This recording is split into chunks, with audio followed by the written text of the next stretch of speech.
na F bakubitanye kwa maso, umwe akunda ibisusu ndakunda hairstyle, abandi basangiye weed ntaso, mutipe ngo ndatomboye umwana w'umurasta, ibisusu bigabanutse ngo byahaye ahitamwo kurondera ubundi umunsi wa mbere numva rap nkaryoherwa n'umse 90 hanyuma nari nzi ko ari umunyarwanda mubonye nko muri Ovadu uvuze kuri apparence je nari nambara amahereni menshi kandi na undi driver yari yambara amahereni abiri mugana aramusumbya je hanyuma driver arafite tatouage nanje nese tatouage nta undi yarafite tattoo je nava school kuri teletike ngenda direct mu Gatumba ivy'inzara ntumbarire mon frère reka inzara narise yari ya microphone yari ya mic gusa ushike muri studio ego ebana amatara gacika nkarindira oya nta mushere ufise yo célibataire mazi imyaka iga célibataire andi itatu mugabo ça va siko kera ari umugafere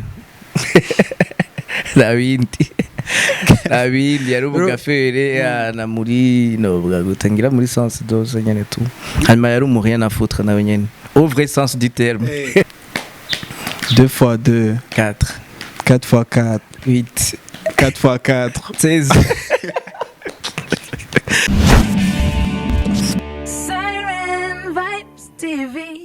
Yo, hello, reka ndakuramutse umukunzi wa SV Siren Vibes TV aho uvukagera uwa mudukurikirana uwa mukora subscribe like share ku biganiro tubashikiriza en tout cas vraiment muraturyohera cyane turabona quel point mudushigikiye wowe utarakora subscribe first of all banzu ikore umaze kugira subscribe cyubwira umubanyi wawe umuntu ari mande yawe wo muri famille yawe akore subscribe kuri Siren Vibes TV kugira ibintu bibandanye bigenda neza inyuma MIC you can call me Kabos for ring uko mwama mubizi ndi muri Fresh Talents muri bwa buryo nyene muri ryacu nyene giza mukunda mushigikira uyu munsi nkaba ndi kumwe n'umutumire abikora neza muri industry yacu ya +257 umutipe abikora neza sana umutipe afite talent umutipe ashobora kuririmba mu buhinga bwinshi butandukanye mu beats menshi atandukanye nawe sondura keneye kumumenya stay with me kumaho nyene kuri screen yawe ubanze ugire gakengeri ngaho wonye kugira uzo muronga ama notification acha kuri Siren Vibes TV nawe sundi ndamwita El Negro. Yes sir. Good. Safi man, I'm good. Umeze neza? Yewe everything is alright kabisa. Ndakubona urapoesheje tu. Cyane. Stick. Nibidondore amazina yawe y'ukuri ugira kunaramutsa abakunzi wa Siren Vibes TV.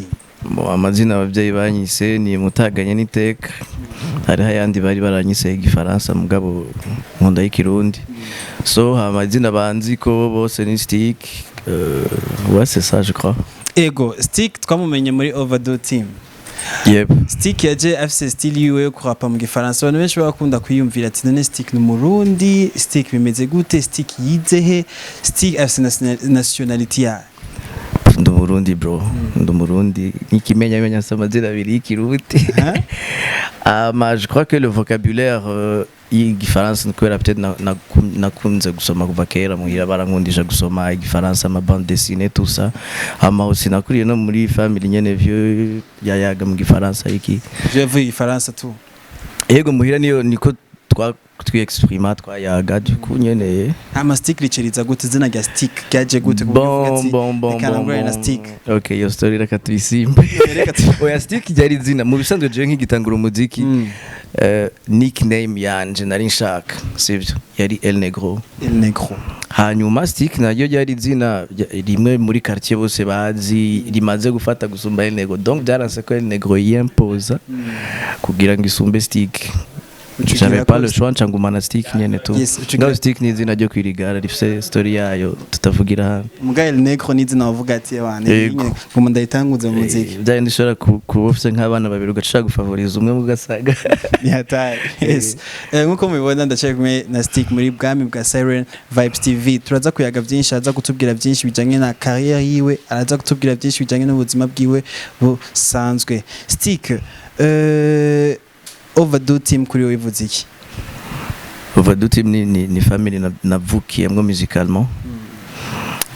Ego en gros ni parcours ya ni step zanje za mbere musicalement kandi niyo parcours nibaza ko fise gushika bunini ya mu muziki parce que muri Overdue namaze imyaka ingahe 5 je crois.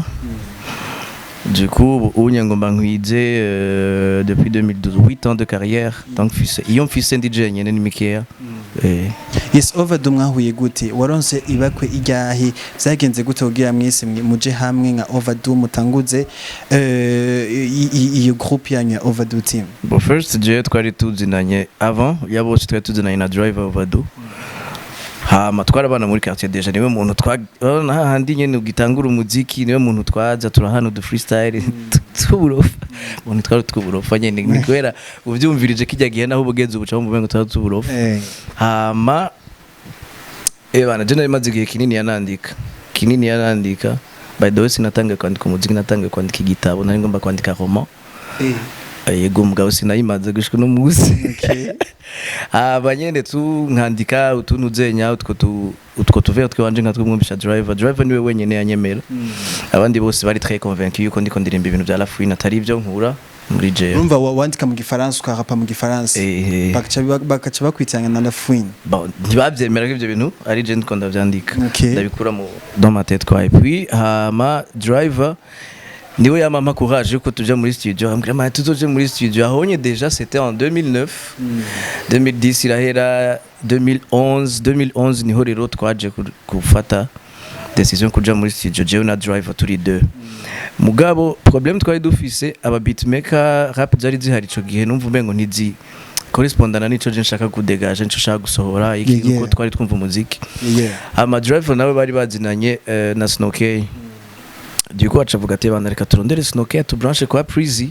Kwa Prizy was na yari Prizy DJ Prince 36 okay. Na yari wa mu beatmaker mvuga ati asha nta wundi vraiment. Je deja ndibuka ko umunsi wa mbere numva rap nkaryoherwa numvise 90. Hanyuma nari nzi ko ari umunyarwanda. Urupfa. Indirimbo ya 90 umvise igambira avuga ati umutipe indirimbo arayishoboye. Ndayibuka ariko sinari ndanamuzi. Urumva ryari ryambere numvise iyo ndirimbo nibaza ko ari umunyarwanda et puis ndavuga ati quand même ndumvise umuntu arapa uko nanje no rapa nshaka kubigira. Aho sinabwaje muri studio. Et après turamenyana turaje muri studio Prizy dukorera beat. Turagira indirimbo ico gihe ntiyari bwabe Overdue team yari Stick Driver na Snow. Iyo ndirimbo ntiyamenyekanye cyane. Hanyuma umwaka waciye ukurikira ca turahura. Overdue mu sanzwe yavukiye muri diplome kwa Snokey. Umunsi wa diplome ya Snokey byari bimeze gute? Mwe muri mu rubanza nyene mwicaye uko wowe mu bwatsi maze none tubigenze gute? Bon twari mu rubanza. Bon nakubwiye ko narinzi Prizy Snow iki na 90. Bon na 90 twari tumaze kubona na guco. Mugabo umuntu yantangaje namenye uwo munsi nyene yari Nanga Devotion. Reka ndayivuga story ko yarabona ndayivuga. Tell story. Mwahuriye kuri diplome. Yego Devotion yari 2012 muri août. 2012 cyangwa 2011 muri août ariko. Hama Devotion yarari muri barabana na Snow. Bya bindi uvuga turubanza rw'umujamaica ngene ndamufashe. Hama umuji nyene yari hewe na mahereni nta tatouage wa muntu nyene utokwibaza yuko ari umuraperi. Yego cyane man. Kutisi yakaja yera. Hanyuma aradufata bien aratwakira.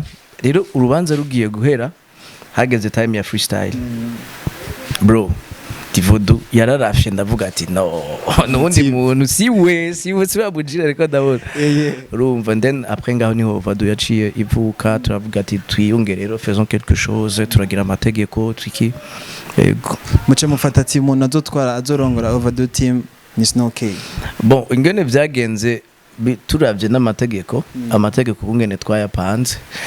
Snokey was the leader kuko first ni wazanye ico ciyumvira cyo kugira team. Hanyuma deuxièmement twari dufise ngene twiyungunganya. Du coup niwe yarafise ama moyen menshi yo kuduserukira gusumba. Yego donc byari byumvikana. Hari ikintu bavuze ati ngo Nanga yari umuntu aporesheje. Na tatu naki ico gihe rap umuraperi yarangwa niki? Kuvuga uvuga ati mutipe umuraperi muravye gusa uko nateye ndabona yuko umuraperi yarangwa niki? Bon, déjà il faut admettre yuko je nibaza ko twebwe generation yiwacu 90 Prizy Overdue twazanye novuga ngo yindi image ya rap habaye hariho abambere ba rap haca haza na twebwe donc du coup nyene mu rapper uvuze ngo gira umujije par l'apparence biragenda birahinduka nk'ubonye nko muri Overdue uvuze kuri apparence je nari nambara amahereni menshi kandi na undi driver yari yambara amahereni abiri mugana aramusunga je hanyuma driver arafise tatouage nanje nese tatouage nta wundi yarafise tattoo duku ntiwari kuvuga ngo uwo bamenyera kuri ibi inye ni yego. Yes, Overdue iraje mwarariye hit ya myaka. Yeah. Rap mu rapper wavuga ati iyi team ya rapper twarumvamwo Overdue team. Yeah. Ama award mwengeze gutwara award ya Top 10 Tube. Yego. Yes. Kijya gihe experience wagize muri ya myaka uri kumwe n'ijya team ya Overdue yari experience ya. Bon, déjà kijya gihe hariho motivation cyane mu gukora. Genre on avait soif. Urabona twari dufise inzara ari inyota yo gu.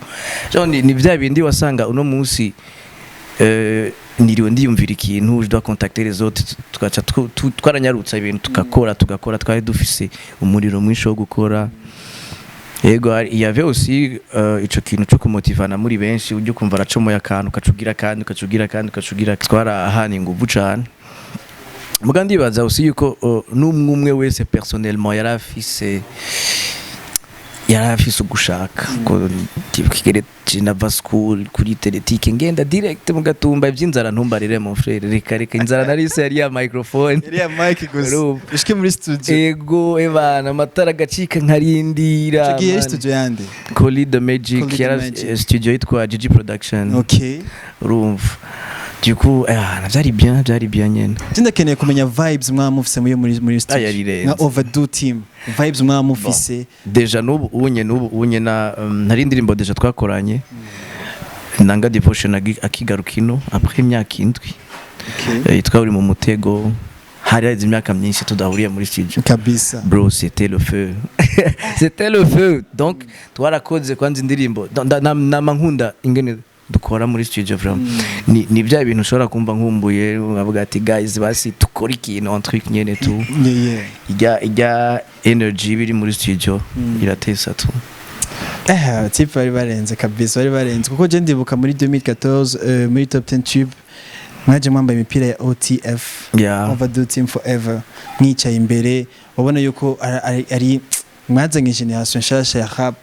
On était chaud. Tudakereye mbere y'ingisanga mwigeze kugira nka team yose. Igisanga ikintu cyabashikiye muravuga ati naze boro kwe twahaye swati muri carrière yanyu cyangwa mu buzima busanzwe nyene mupoesheje. Bon muri carrière ni baza ko nta hamwe. Apa ego. Tugiye. Muri carrière byarigeze gushika turamburana na Snokey turashwana iki. On y va dire que il y a chapitre tabaye nziza ko enfin on a posté des trucs bitari byiza kuri sur les réseaux. Muga après on a tout réglé turasubirana biragenda neza. Bon ivyo nyurumva ça englobe les deux mbajije muri carrière et aussi no mu buzima. Yes Snokey yigeze kubatwara nka chef wa reka tugume gato muri Overdue team ko niyo twakumenyeye cyane. Abantu bagiyeje kumura Snokey mu réseaux sociaux baravuga ati uyu type vraiment afise mind yiwe afise mood yiwe nk'umuntu akubwiye ati mu décrive Snokey mu bintu bitatu uvuga ko umuntu ameze gute. Best man nigga Snow ndavuga ko ari umuntu ari imprévisible tu peux pas savoir à quoi t'attendre avec lui. Cyane mu muziki ndabikunda kuko Snow ni wa muntu murashaka gukoma amashi canke mukavuza uruhu kazamva aragize ikintu ngaho nyene tukije ko yene canke mugiye muri ndibuka hariho indirimbo bon kandi ayivuge naho itarasohoka ari indirimbo twakoze nawe même si iratevye muri studio gatoye kubera ari utu perfection tumwe tutarashiramo dikundi bukingene namuhaye subject ndayimubwira ndamubwira namubwiye nk'amajambo ane yico nshaka ko tuvuga. Ce qui m'a vraiment impressionné n'ingene yatoye la mélodie quand même yari yumvirije beat azatora la mélodie exactement chatora n'amajambo nari nshaka. Du coup kujya kunye nari imprévisible no mu muziki nuko ameze. Donc elle est imprévisible. Chakabiri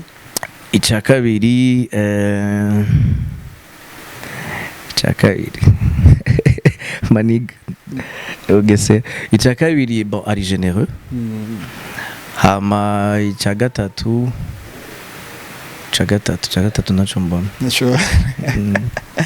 Yes. bon déjà ico nzi neza ari imprévisible Kandi umuntu afise mudi yiwe kabisa. ego donc ikindi ndacibutse sino n'umuntu afise energy sinzi ko hari umuntu ashika muri liyo kumva ko dégage quelque chose Kabisa. donc il est du genre ashobora gushika ngaha anye twese turi akadushusha nyene tu Ukaja muri mood, n'ibisazi yeah. vyiwe ama aussi c'est sinon nkunda kuvuga sans rien à foutre Kabisa. ndabiregeje bitatu Ni bon. ndaira bibuze rero ndabivuga sans rien à foutre kabisa urumva ivi sa vie nyene uko Yes, Stick wabaye muririmbyi wa mbere nko muri team yanyu kuvayo muri Overdue team wabaye dibazo wa mbere na wundi abakunzi bawe umuziki wawe n'abakunzi wa Overdue muri rusange en tout cas baragize ka kantu ko tukita umuhari Stick aravuyemwo none bice bimera gute bikindi biki sinzi ko wo bishira agaragara kimwe mu mpamvu cyatumye ufata decision yo guhagarika gukorana na team yawe ubona yuko mwavanye from zero to hero mu fighting na mwese kimwe mu mpamvu cyatumye uva muri iyo team. Bon, icambere nuko il faut admettre que 2015 il a perturbé ibintu. Ça a perturbé l'allure twari turiko. Hama aussi le fait yuko bamwe baba bari hanze abandi bari ino on avait plus il y a rythme très douceur. Mugabo à partir ya 2015 nari maze kuza ndakora utuntu à côté twiwanje n'ubusaka inspiration ngaja muri studio. 2016 2017 carrément niho numvise ko c'est Overdue gusa chapitre yahindutse mu buzima bwanjye c'est Overdue gusa et ben j'avais nari numva umengo j'ai vraiment envie de recommencer à zéro niyumvire gushasha ndabe ubuzima kundi gushasha hanyuma j'ai pas quitté Overdue seulement j'ai presque tout quitté j'ai quitté presque la vie nari mbaye mwico gihe mu yindi iri plus religieux du coup na Overdue rero novuga ngo yabaye victime mu bindi en gros c'est ça hanyuma naje kugaruka kandi ndundi muntu mu mutwe ndundi muntu mu ma vision yiwanje cabona ko kibereye ariko no courage nyene nka jera carrière yiwanje personnellement. Yes sir wagarutse uri mushasha niko ushatse kutubwira turakeneye kumenya Stick wa before yari Stick ameze gute kuri nka Stick hama mu nyuma utubwire Stick mushasha ni Stick ameze gute.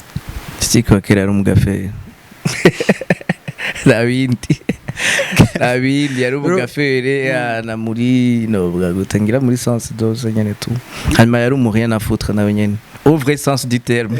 Urumva yari umuntu ameze gute ushatse uvuga umugaferi wagira gafite imeze gute ga Stick sha wasinoza kwidenonsa ngaha bamfate nyene peut-être birashobora ko ari nimwe nka bon nari urabona iyo novuga gute célébrité ikuguyeko donc comme ça t'es pas préparé en plus nyene twara ba adolescent man twari urabibona utegeza kujya show genre general ya show exagérément umva urarenza show ajya umva pana buhoro muhira bavyakira gute ga Stick bamaze kubona yuko umaze gufatwa n'ubustar ukiri muto donc quand même urumva abavyeyi urumva ntibashobora kubiryoherererwa et surtout iyo abonye uciye witwara nabi bafise raison ko tabiryoherererwa yego no mu bindi bintu je byantumye numva nufata decision yo guhindura c'est que bana harageze igihe numva ngo trop c'est trop maniga come on change. Yes Stick arahindutse wacukizwa warakijijwe abantu benshi bimwe ati none Stick vraiment za texte ziwe kweri zo kwandika neza mu gifaransa biki agomba digarukane muri gospel mugani twize twumva indirimbo yawe nimwe ya gospel Stick wakijijwe mu buhe buryo umuziki wacuhagarika cyangwa ni wifuza kwinjira deep inside muri gospel. Quelle question. Au fait déjà jewe guhindura ubuzima guhindura style de vie nari mbayemwo je le faisais premièrement pour moi. C'était pas pour me vendre, c'était pas pour défendre une autre idéologie y'undi muntu. C'était pour moi ni nkuko unyovuga ati ndakeneye kuba clean urumva hanyuma nagiye buke mu bintu byose j'ai pris mon temps pore sira nimba hari ikintu canyuma sinari nshuhiye bustar kandi sinari nshuhiye stage. Je peux même te garantir que harageze igihe numva umengo est-ce que je pourrais pas arrêter ndabi ikindi kintu nokora ndabi ibindi bintu nojamwe mugabo it's like don y'umuntu iriimposa mu buzima ebana niwo ushobora numva umengo ninabiheba hariho partie wanje nzoba urumva du coup sinari nshuhiye studio mu ico gihe sinari yewe nari ndi mu bindi ibintu byo kuja kuri stage nararonka n'ama opportunity menshi abantu bampropose mugabo nkababwira guys give me time hariho n'indirimbo imwe twakoze sindayivuga sinigeze mboneka kuri stage ariko ndari yeskije ndababwira hewe mumbabarire mu buzima sinzi gukora ikintu ntari d'accord avec moi-même. I cannot go against my heart, so just give me time. Ego en gros byagenze guco munyuma maze kugaruka niho maze kumva ko ndi prêt kugaruka mu muziki mugabo d'une autre façon apana muri ya façon ya kera niho rero natanguye kugira gukora za ikirezi za uri mu mutego za kiri ku mutima ikiri ku mutima yego niki kintu rogeta stick uvuga ati kiya kintu kabisa carambaye ko muri gemyaka iheze kino kintu ndakiregrete swati kiri kuri wewe canke waragiciyemwo n'icaye urarogereta kugira tatouage oya tatouage n'ubu nshaka kugira izindi very soon niki kintu uvuga ati abana kiyagiye vraiment kino kintu ndacakiregreta till now. Bon, je sais que je regrette mon buzima sivyo kuko déjà le regret ni sentiment mbi kandi négatif ishobora kuba kuko none urumva du coup moi je me dis ikintu cyose cyarabaye no ki regretta nta nakimwe biza guhindura je vais pas retourner en arrière kabisa ariko par contre urashobora kugira navuga gute ku mesurer tes actions kavuga ati hajya j'ai fait ce qu'il fallait pas faire donc biriho byinshi genre ego sitabivuga byose gusa yere ikintu ntaryohererwa ari abantu nyene usanga barababaje utarukwiriye kuba bazanutamo abavyeyi notamo abantu bagukunda mwari muri relation tout ça yego kumva umengo quand même ntibari bamerita bijya anya ariko urumva byarabaye so twadagera ku life goes on yes stick overdue kera bakubita stick overdue kuri account yawe ya Facebook eri stick overdue ni stick el negro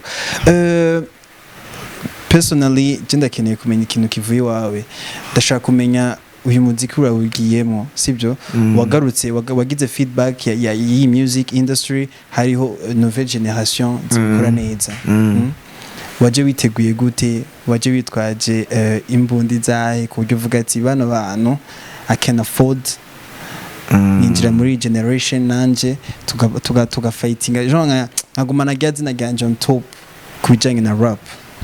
Bon, first duhiriye aho nyene uhejeje je namenyekanye nk'umurapeur ariko sindi umurapeur gusa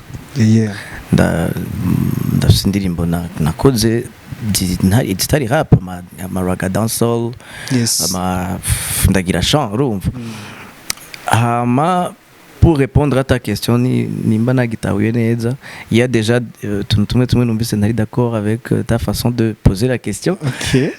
Jewe sindi mu higanwa sindi muri bato ariko ndi nk'umuntu turi ku isoko umuntu wese arashora ibyiwiwe kabisa wewe ni utegereza kumenya ama ingredients uza gushira muri bijya bintu by'iwawe ico ni cyambere.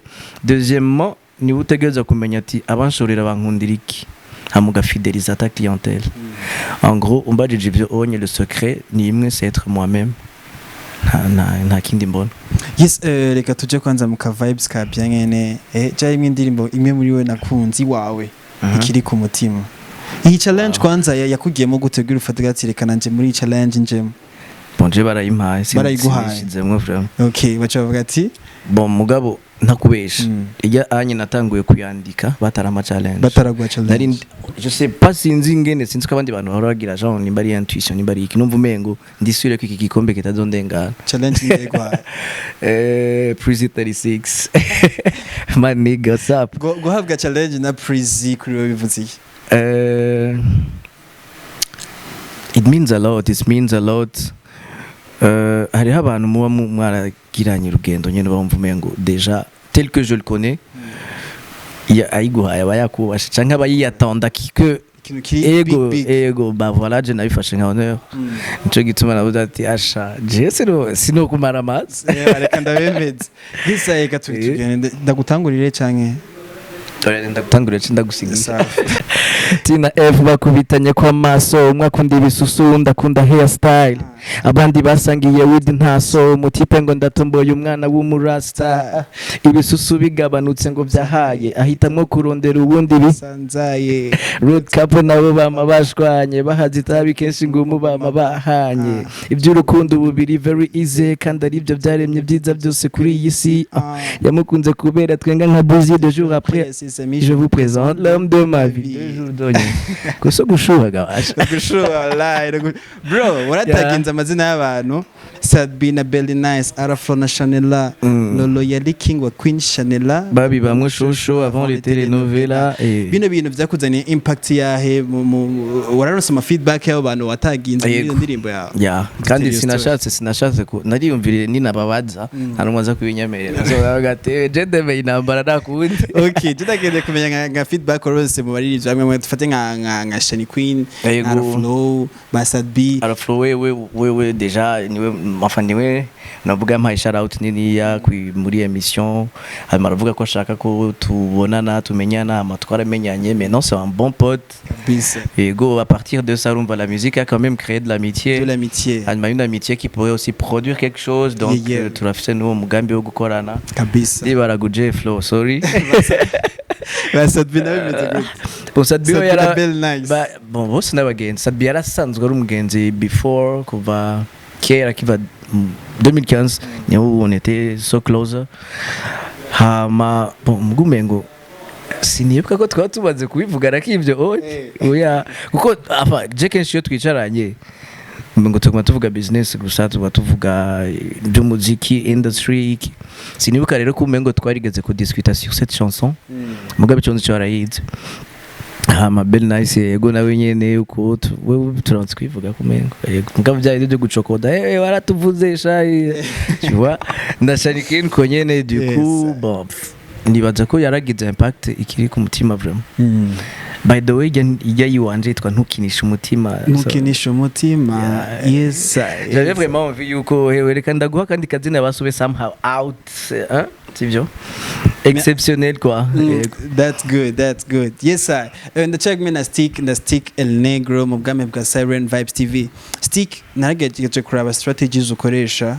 nuri kote video sihuri cyane bon sinzi ikibazo gihagaze ikibazo kihari nuko nakubwiye ijya myaka yose nagize break namaze 2 ans presque 3 ans nari muri industry du coup j'avais perdu des contacts j'avais presque tout perdu comeback yansabye gusura kwiyubaka kandi kwiyubaka n'ubu nivyo nari nkirimwo ubwo quand même sindi enfin iyo myaka yose music industry ndayizi ngene imeze ndazi ko bigoye without management ndazi tout ça du coup sinari nshuhiye cyane kumvisha abantu ko nkikihari ibyo donc nari jewe ndakunda l'excellence hako ntanga un truc médiocre mbavuga ati yewe reka mfata umwanya l'essentiel nuko ninaza gutanga kijya kintu nza gutanga ikintu kiri dope kabisa so ikibazo cyahabaye nico onye cyuko nta management na sponsors nta nta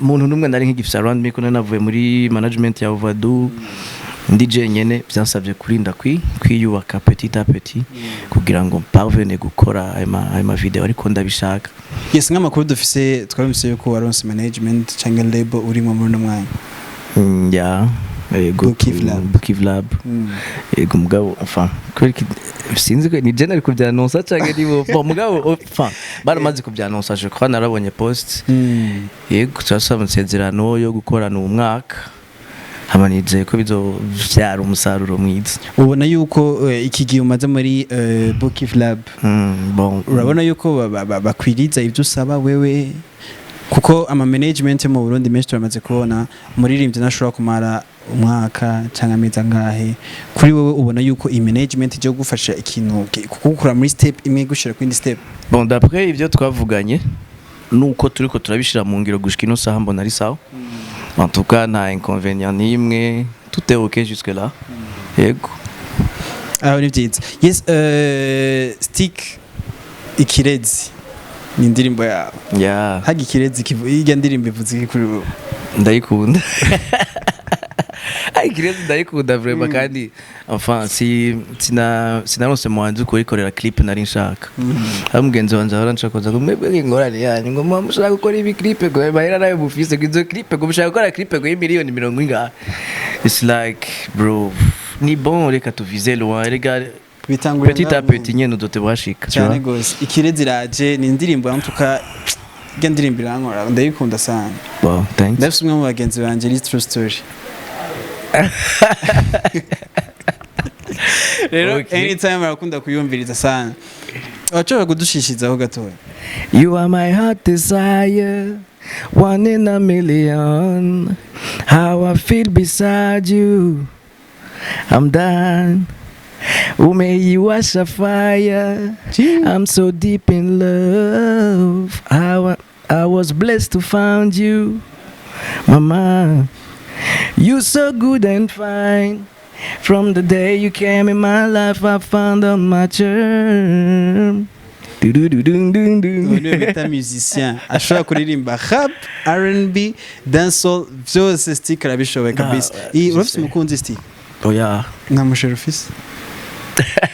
You are célibataire maze imyaka igaya célibataire andiri itatu mugabo ça va. Hari amakuru nigeze kuronka kera numva ati ngo wigeze gusohoka na sister wa 90. Yego.